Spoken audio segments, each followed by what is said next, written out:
follow traffic, clear visual approach, runway 4 right, maintain 17, John Austin, 5 mile final.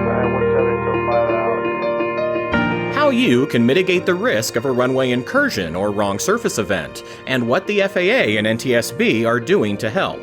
From the National Business Aviation Association, this is Flight Plan, brought to you by Varion, formerly ATP. I'm Rob Finfrock with your trusted source for the very latest business aviation news and information. A recent image published as part of the National Transportation Safety Board's final report on a February 2023 incident in Boston, showing a Lear 60 taking off without clearance from an intersecting runway and passing right in front of a landing commercial airliner, really emphasizes the potential danger from runway incursions and wrong surface events. I'm pleased to welcome now three distinguished panelists to share how the NTSB, the Federal Aviation Administration, and NBAA are working together to address this problem. Jennifer Homendy joined NTSB in 2018 and has served as the board's chair since August 2021. Scott Proudfoot is the headquarters team manager for the FAA's Runway Safety Group, and Alex Gertsen is NBAA's director for airports and ground infrastructure. Chair Homendy, let's begin with you. On May 23rd, the NTSB hosted a State of Runway Incursions Roundtable. What was the catalyst for bringing everyone together on this important safety topic? First, thanks for having me, and I'm really pleased to be here with both Alex and Scott. You know, the NTSB, just because of the nature of our work, we're typically reactive given our investigations, but we looked for areas where we can be proactive on safety to flag potential safety issues. In this case, from January 13th to February 27th, we had picked up 6 investigations involving runway incursions. And prior to that, we had 2 wrong surface landings that we were still investigating. And so we felt that since we had had a safety roundtable focused on runway incursions in 2017, that it was time to bring everyone together again and see what's been going on since that time. What more can we do? How could the NTSB be more helpful for all the entities that were there? Our concerns always continue when it comes to safety, and it was good to speak with everyone about these because it just takes one for significant tragedy to occur. Scott, before we delve into the specifics of our discussion, how does the FAA define a runway incursion? A runway incursion is an incorrect presence of an aircraft, vehicle, pedestrian in the protected area of a surface intended for landings and takeoff of aircraft. So we consider the protected area anything inside the runway safety area, anything on the runway side of the hold short markings. We attribute runway incursions to the primary factor involved in the runway incursion. Basically, who was the last one that could have broken the chain? We have pilot deviations. We have operational incidents where a controller could have been the one to prevent or reduce the risk of the runway incursion. And we have vehicle pedestrian deviations. Furthermore, each one of those runway incursions are ranked through Category A through Category D ratings. A Category A is your most severe runway incursion. 2 aircraft that narrowly avoided a collision and came within close proximity of a collision. Down to a Category D where little to no risk existed. A Category D runway incursion usually only involves 1 aircraft, 1 vehicle, and no conflict existed because there was only 1 aircraft involved. In fiscal year 22, we had over 52.5 million operations in the National Airspace System at tower-controlled airports. So 52.5 million times where an aircraft either landed or departed at one of those airports. We had 1,712 runway incursions. The majority of those were Category C and D, the little to no risk runway incursions. We had 16 Category A and B runway incursions in fiscal year 22. Those numbers are really quite sobering when you think about it. Alex, how does business aviation fit into this picture, and what challenges are we facing? Business aviation flies to quite a few airports in the national airspace system.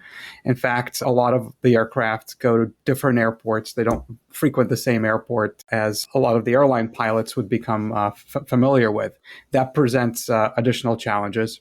Our members are very diverse. We have aircraft with 2-pilot professional crews. We have a lot of professional single pilots, as well as those members who are operating on business but may not have a commercial pilot's license. They're all flying to keep a schedule and are presented with the challenges at a variety of these airports. So it's very important that we remain vigilant and that we remain aware of all the various challenges that we can face. In fact, if you look at a lot of the runway incursions, business aviation certainly is not immune, and we have business aviation aircraft that are involved. More of our conversation in a moment, after a brief word from our sponsor. Take your aviation operations to new heights. Introducing Varion, formerly known as ATP, your ultimate partner in achieving maximum aircraft uptime. At Varion, we understand the challenges faced by everyone in aviation. Our industry-leading technology solutions revolutionize aircraft management, so there's no more waiting, no more wondering, and no more wasted effort. Get real-time visibility of your maintenance, inventory, operations, and regulatory data right at your fingertips with an easy-to-use system, backed by a team of experts with deep aviation knowledge, offering 24/7, 365 support. After 50 years in the business, we have built a growing reputation for getting our customers more aircraft uptime. That's why thousands of aircraft operators worldwide have already discovered the power of Varion. Say goodbye to downtime and hello to increased efficiency and profitability. Visit Varion.com to learn more. Varion, let's get you more uptime. We're back now with NTSB Chair Jennifer Homendy, Scott Proudfoot with the FAA, and NBAA's Alex Gertson, and our discussion about runway safety. Chair Homendy, going back to the roundtable earlier this year, what were some of the takeaways that might be particularly relevant to the business aviation community? First of all, we had a pretty broad group of folks who came to the roundtable, everyone from FAA, of course, a lot of NTSB staff. But we had pilot groups, organizations representing ground crews, ATC, airport operators. Of course, NBAA was there, very appreciative of you being there and contributing to the safety discussion. And technology, entities that produce different technology to prevent runway incursions. So we all came together. Everyone recognized that this was a serious safety issue and everyone wants to avoid catastrophe. And so looking at it from how do we figure out what to do and move forward? And coming out of those discussions, I heard a lot from different organizations about the need for adequate training for personnel, including ground crews, better communications, including amongst pilots and air traffic controllers, technology. That was a big takeaway. The role of technology, not to supplant, but supplement humans to increase situational awareness. We see both in Boston and New York where ASDX had flagged a potential collision and the air traffic controllers were alerted and told the appropriate operators to go around. And so making sure that technology is available at airports, for example, surface detection technology is at 43. How can we get those at more airports? And then, of course, airport improvements. It's not a single solution. It's addressing the concern holistically so that we're doing all things to prevent any sort of collision. And then lastly, there was discussion on making sure that we have pilots feeling safe to report close calls or any sort of safety issues that they encounter. And that requires a lot of trust between different entities, trust in sharing data. That's a key part of aviation safety. Let's drill down now on specific programs, initiatives, and technologies. Scott, the FAA, the Runway Safety Council, and in particular the Surface Safety Group that you and Alex co-lead, have all been hard at work developing a slate of tools to mitigate runway incursions. Let's begin with surface surveillance. As Chair Homendy mentioned, we have 43 airports across the National Airspace System that have surface surveillance where they will alert controllers to potential collisions on the surface. We've recently completed the installation of ATAP, which is ASDX Taxiway Arrival Prediction. It is a add-on to the ASDX and ASSC systems, which will alert controllers to potential taxiway arrivals for all types of aircraft at that airport with surface surveillance.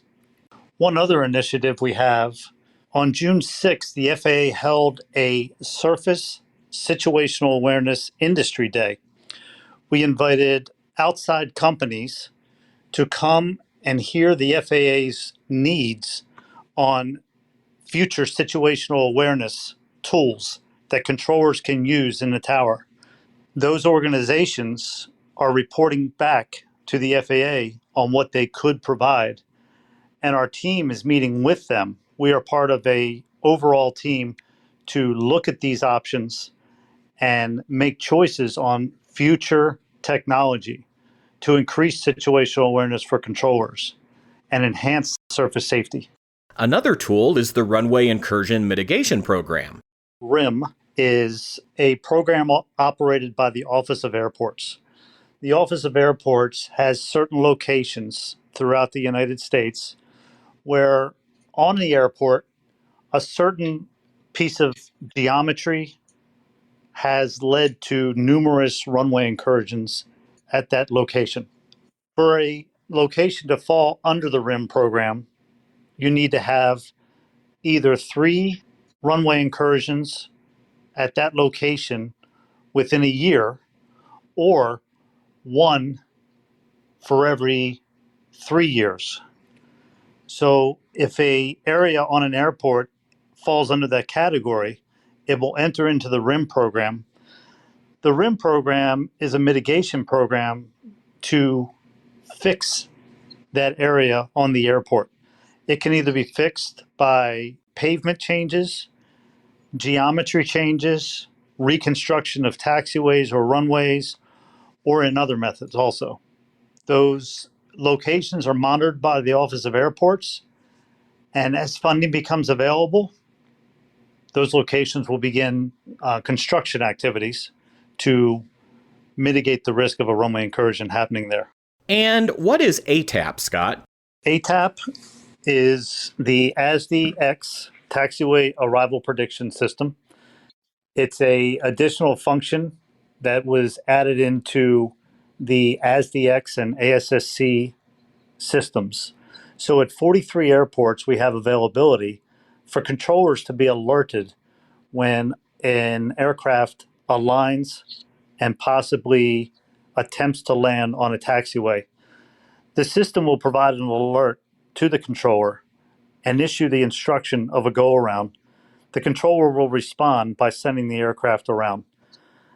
ATAP does not work regarding wrong surface departures. It only works with wrong surface arrivals, and it's only with taxiway wrong surface arrivals. I see. Now, Alex, you, me, and other pilots can also see some useful tools ourselves on the airport surface, including runway guard lights and runway status lights. Tell us about those. Those lights provide special cues to the pilots to be vigilant of where the runway hold lines are, the runway guard lights are.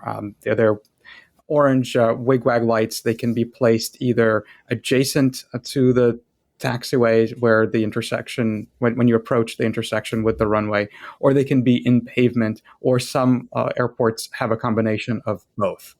Those are great to alert the pilot, as well as the enhanced markings that you're approaching a runway, and consider, do you have a clearance to cross the hold line, or should you be holding? The runway status lights are automated. They work with the surface surveillance system. So when the runway is occupied, those lights across the entrance point to the runway will turn red. Also, there are runway status lights in the centerline lights on the runway. So if you're positioned for takeoff and another aircraft or vehicle is crossing the runway, those lights will turn red.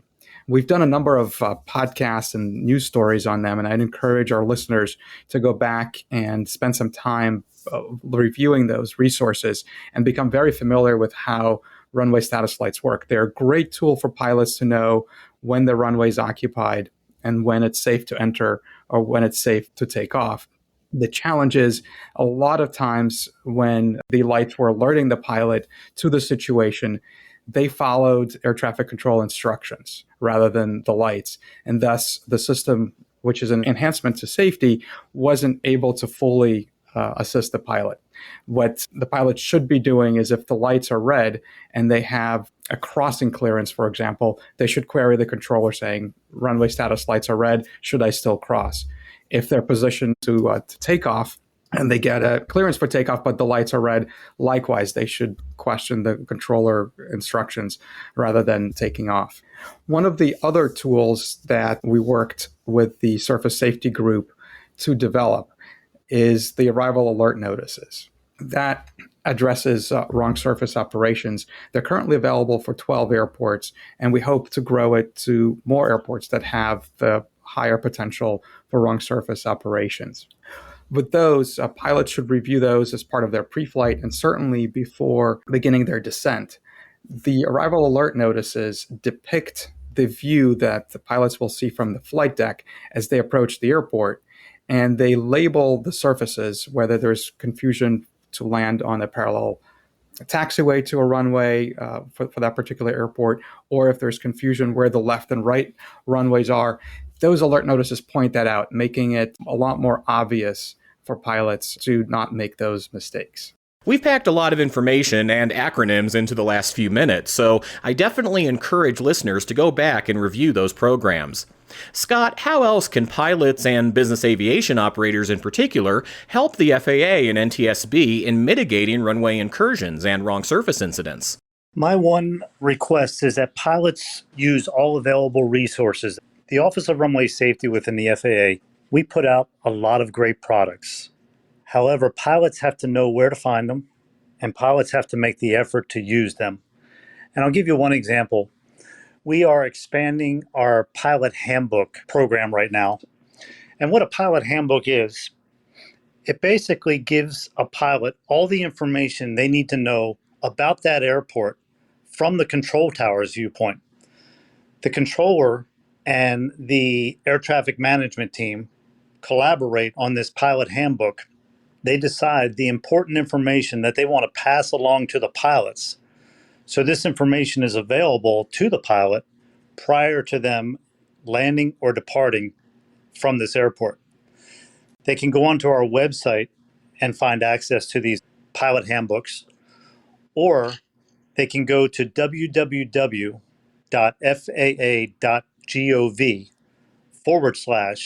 and then put in the 3-letter identifier to the airport. As of this podcast, we have 34 pilot handbooks. They have graphics in them. So when a pilot may have a wrong surface risk at this airport, we're taking what Alex talked about with the arrival alert notice and putting it into the pilot handbook. So a pilot will see a geographical image of what they should see when they're on final approach to this airport, how to identify the correct surface to land on. Additionally, we're putting in pictures of what a hotspot looks like at that airport.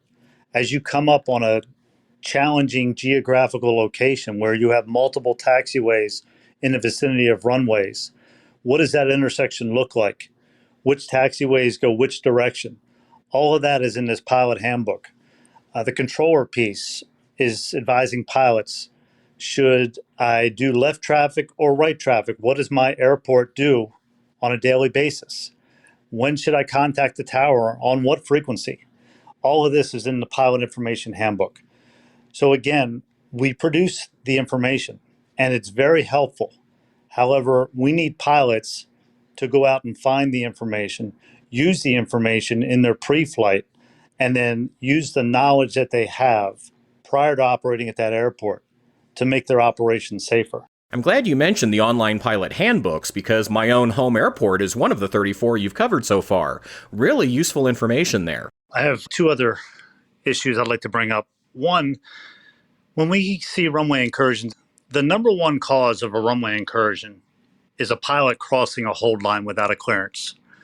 So just one thing I want to remind pilots, when you approach a hold line and you call the controller and you advise them that you are ready for departure, you need to remain short of that hold line until you have a clearance onto that runway. Holding short of the yellow line is where you need to stay until you have an ATC clearance. Do not pass that yellow line and hold short of the white runway edge line. That is a runway incursion. And we see a lot of pilots mistake that and confuse that hold short line for something that is not used to protect the RSA. The second thing I wanted to get across was data sharing is most important. And Alex and I on the SSG, the Surface Safety Group, we work with many industry partners. And data sharing is very important when it comes to learning why things happen. In the Office of Runway Safety, we have a problem with obtaining pilot reports when a runway incursion occurs. We want to understand why. We want to understand what can we do to help the situation. You may have had a bad marking. You may have had confusing signage. You may have had a air traffic clearance that someone didn't understand that led a pilot to a runway incursion. We want to understand those issues and help improve the system in any way we can.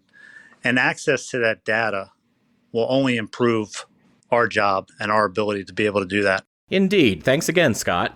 Alex, from your perspective with NBAA, how can operators assist in these efforts? I would encourage business aviation operators to take the time and brief the taxi routes, both on departure and on arrival. Make sure you're familiar with the route. We have a lot of tools like electronic flight bags that we can use. A lot of the modern avionics have moving map displays. So take the time to zoom that in to make sure you're seeing your route. If you have a stylus and your EFB allows you to mark the taxi route and highlight it, do that. That's always helpful. I had a recent experience flying out of Philadelphia, and the controller asked if I could accept an intersection departure. It was a complex taxi route, and that intersection was challenging to identify to make sure that I made the right turn to take off on the right runway and in the right direction. And I was grateful that I took the time to review that so that when I got to that intersection, it was very simple, but otherwise it could have gotten challenging. So that kind of example, be vigilant and cognizant of hotspots and situations with higher potential for either runway incursion or wrong surface operations. For example, there are some ramps that are really close to runways. So be cognizant that as you pull off the ramp, that you're making a turn onto the taxiway and not taxiing too far to get onto the runway. If you have parallel taxiways, there's some airports that have two parallel taxiways. Make sure that you've taxied by both of those before you're turning onto what you think is a runway and that you don't accidentally start the takeoff roll on the taxiway. On arrival, again, those arrival alert notices are extremely helpful. So spot those 12 airports that currently have them. Those are the ones with the higher wrong surface risk. They are in ForeFlight and other electronic flight bags, so they're easily accessible. Rob, you mentioned the from the flight deck videos. Take a look at those. If you're going in and out of airports and you have time during a pre-flight to review those videos, you'll be very grateful that you did. Finally, I wanted to highlight something that happens at most towered airports, and that's Runway Safety Action Team meetings. The acronym is RSAT. If you see a notice for those, don't ignore it. Make time to attend. See if someone from your flight department or your team can attend. Those are very valuable both ways.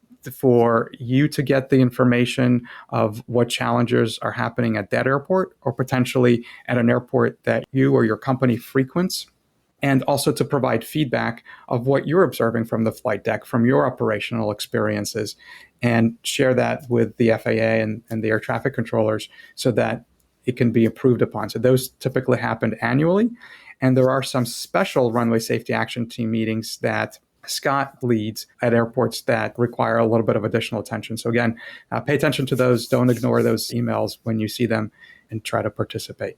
And NBAA also has several resources to help operators avoid these incursions, including those focused specifically on single pilot operators. We also have our safety stand down that happens right before base. I encourage everyone to attend that. Some of that is available virtually as well if you're not there in person. We also have our NBAA Safety Committee and Domestic Operations Committee if you want to get more engaged and involved on these issues. Of course, if you have particular examples that you'd like to bring forward or concerns that you have, ideas that you have, please share them with me, and then we can bring them into the Surface Safety Group and work collaboratively as a team together with the FAA and NTSB to address them. And finally, I want to thank our guests, Scott and Chair Hamady, for being with us. It's just such a privilege to be able to work with you throughout the year and to have the opportunity to share the important work and to highlight all of the initiatives and solutions with our membership so that we can fly, taxi, and land safer. Great information. Thanks, Alex. Chair Hamady, what else would you like to share with business aviation operators? First, support robust public funding for safety, meaning support increased funding for FAA, for the NTSB. Right now, there's legislation both on the House and Senate side to consider FAA's programs and funding needs as well as NTSB's. An investment in safety goes a long way. If we're looking at underinvestment, it does have a big impact on safety. And tied to that, there are a lot of discussions around debt and possible government shutdowns. That has a big impact on organizations whose sole mission is safety.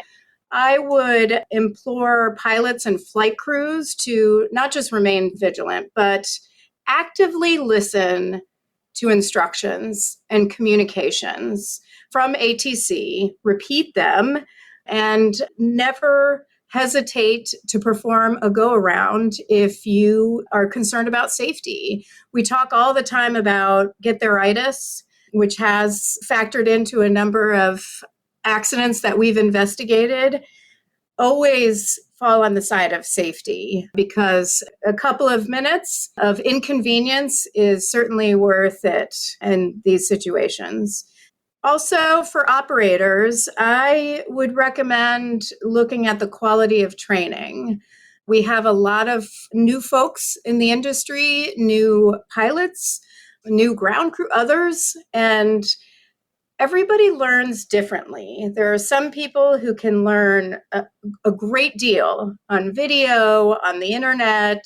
Not everyone can really follow that type of training. I am a hands-on person, for example. So watching a video, I may not process it the same as if I actually saw it. So not everything you can see, of course, but just factor in the quality of training. And then two other things.